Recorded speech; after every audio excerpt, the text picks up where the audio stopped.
All right, today what we're going to do is, well, first I'll show you.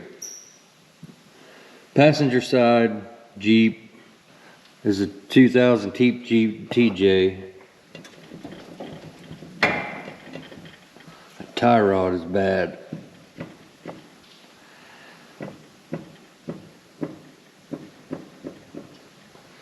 I'm assuming you can see it. Anyway, so what I did was I ordered the Crown Automotive heavy duty steering linkage setup.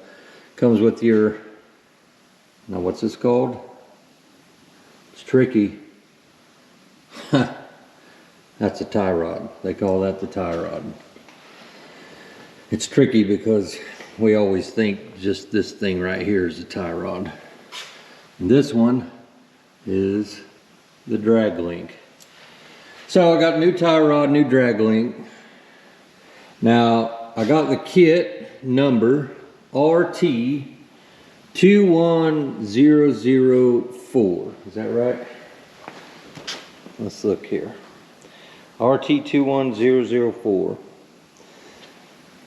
So I got it on Amazon. I mean, I think you can get it all over the place, but I mean, I saw up to a $30 difference in price at like Extreme, or no, was it 4-Wheel Parts? I don't never order anything from 4-Wheel Parts.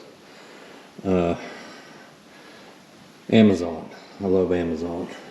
Anyway, got this off Amazon for like 179 bucks. So, and now it's, as you know, marketed as a heavy duty, or what does it say, off-road? Yeah, yeah, it does say it. Heavy duty steering kit. Well, I never seen it before, so of course I got to replace that tie rod, that little ball joint on the end of the drag link. So I said, well, I'll just order that. I mean, this is all puny anyway, and of course so are the axles. It needs bigger axles, but you know, Rome wasn't built in a day. Anyway, what I wanted to highlight here is this is marketed as a heavy duty off-road steering linkage kit. So what's so heavy duty about it? Well, the first thing I did was, let me turn these on. So got my industrial, my heavy duty, my high quality Harbor Freight calipers here, and we're measuring batteries dying 22 millimeters. All right, cool. So what we got here?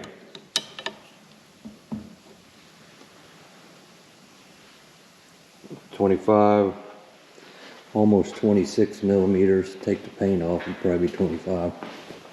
So that's really about the only difference. You know, because that's bigger, your threaded adjustment, you have bigger threads there. So I mean, it is heavy duty in that sense. Obviously, you got bigger threads. See.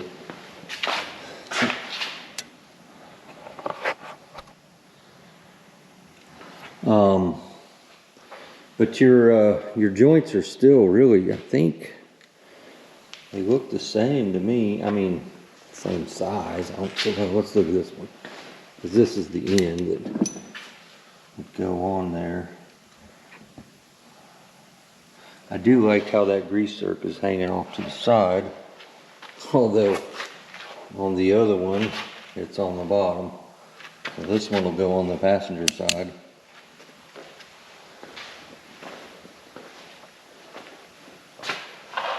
Interesting. Now, I would measure this drag link and show you the difference in it, and I guess we can do it, but let's see, that says 26, so I think I've changed this before, and I think it's already an aftermarket setup, though I can't remember, so it wouldn't hold me to that. And this one's 25.5, and this one was 26. So I'm only pointing that out because I don't know if this is the factory drag link or not. I can't remember. So I don't know if by comparing this drag link to the Crown Automotive drag link, I don't know if I'm actually comparing the stock drag link, because I don't know if I changed it. But anyway, so I'm gonna I just wanted to highlight that, show you what comes in the kit and how different it looks. And I don't see the point in, you know, trying to do a how-to video on how to change this stuff out. I mean, I think it's pretty straightforward. I have enough faith in the person doing this job to be able to do it. I will tell you that if you're looking at it and you're thinking about doing it and you want to know, these are 55 foot-pounds for your castle nuts, and your clamps are like 20 foot-pounds. They're pretty light. Now, to be honest with you, your castle nuts get a cotter key, so I'd be less concerned about their torque and more concerned about these. My point being, these I probably wouldn't use a torque wrench. I would just, I'm not telling you what to do, so I mean, I'm just telling you, use a torque wrench if you want. It's your choice. But I would be more concerned about this being too loose and these threads slipping in the tube. Of course, you can over tighten them and then the bolt could break. So just use your own judgment. Now these are pretty beefy. And these are bigger clamps. I'll be honest with you, that 20 foot-pound torque number that's in my head, I think it's for this particular bolt that's on the factory tie rod clamp, which is considerably smaller. So don't use, just forget I said all that. Don't use 20 foot-pounds. Use your judgment on the new stuff.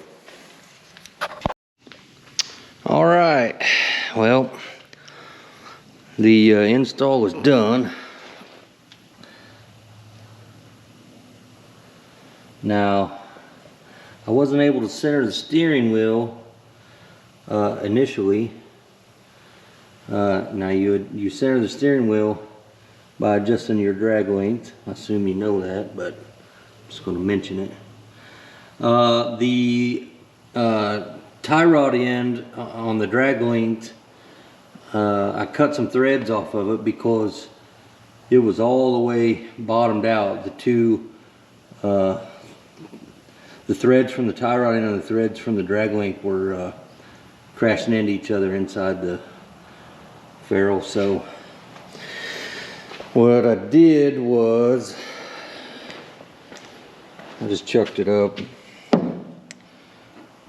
cut off 5/16 of an inch, and that brought me just the wrong direction over center. So I had probably about 2 threads.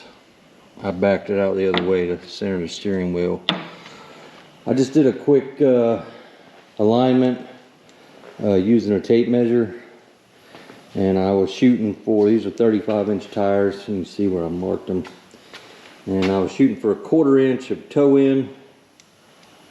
And